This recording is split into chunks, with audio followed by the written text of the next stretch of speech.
sabi ni Senator Lacson, he was invited to be a part of the military junta daw. Are you aware of such junta, and how are you seeing this attempt to establish a junta?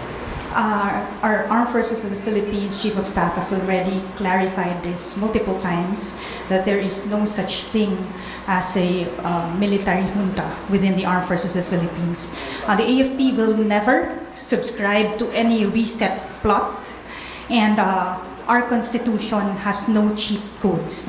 So we will always go to the side of the Constitution, the constitutional processes that are in place.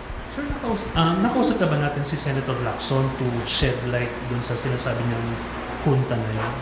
Sir, sa side ng Armed Forces of the Philippines, we know that there is no such thing internally.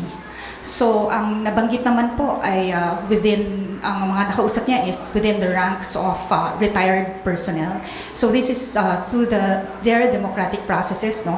Ang tinitingnan natin dyan, this is for other